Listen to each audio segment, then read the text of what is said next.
So one morning you wake up from a good night's sleep, and as you prepare to get ready for school, you see your dog, and you notice that your vision is different. You see that your dog, you notice that you see through tunnel vision.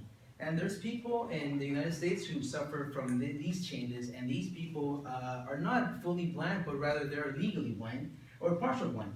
I'm Carlos Mahin, and today I'll talk to you about retinitis pigmentosa and see what is this? So first, I'll talk about what the definition along with data, and then I'll talk about the victims and how they adapt to normal lives, and finally, I'll talk about cures, if any, and then I'll talk about solutions and then discoveries.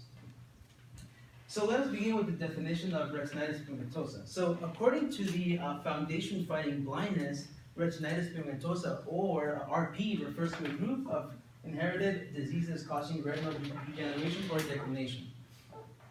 As you can see here, this is the anatomy of the eye. The retina is the back tissue right here of the eye.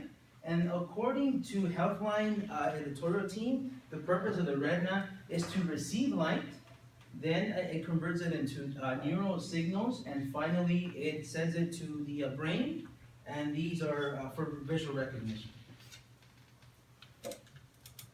In another statistics, Foundation Fighting for Blindness also mentioned that approximately 100,000 people in the United States have RP, and this is mainly due to mutations from either one parent or both parents. Or it can be both. So now that you know this, I'll talk about how they adapt to normal lives, including school, work, and their personal lives. So people who suffer from RP can attend school just like us in this class. However, they do need personal assistance, including note-taking. That's one of the big things they do need help on. And then if they're going from one class or one building to another. In terms of jobs, they do have a long variety of job options. They can be teachers, they can be they can do computers or whatever. But they do need assistance at first, and then they get used to it, so it's temporary. Personally, I have a friend who suffers from retinitis pigmentosa. His name is Shane Ricketts, and he received his bachelor's degree in psychology in UC Irvine. And he was part of the reason why I decided to choose this topic, because his accomplishments inspired me to do this, select this topic. He also works for the Pomona Unified School District as a special education teacher and has been a teacher for over 17 years. His achievement proves to me and to most of us that people suffering from this are able to accomplish whatever they desire. In another quote, the University of Michigan Kellogg Eye Center's 2008 published article, they state that people suffering from RP rather live normal lives, and they describe living a full and interesting life despite the practical and social problems that can arise because of retinitis pigmentosa. So here I discussed how people adapt to normal lives, including school, work, and their personal lives. So now that you know that, I'll talk about any cures, if there are any, solutions, and discoveries. So unfortunately, there are no cures for this, for retinitis pigmentosa, but there are some solutions and discoveries.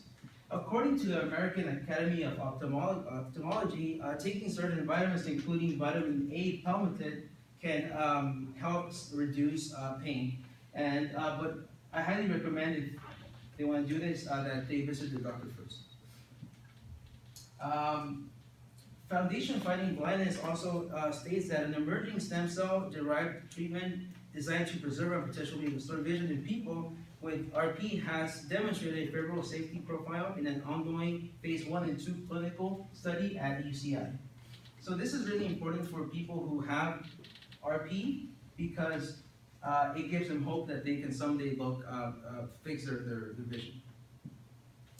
Here I discussed the cures, if any solutions, and the discoveries.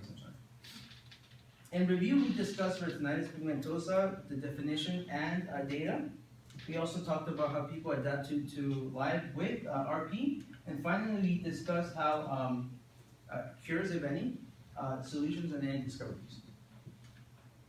I hope this our presentation helps you realize that retinitis pigmentosa, people who suffer from this are able to achieve many things, and so we can also do the same thing because we have both of our eyes that allow us to do that. And I hope that you get to understand and appreciate what they do. If you might see someone with a cane, I hope you realize through this PowerPoint that it's not only that they're fully blind, they can be partially blind or fully blind. So it's more than that. And that's my work side of the future.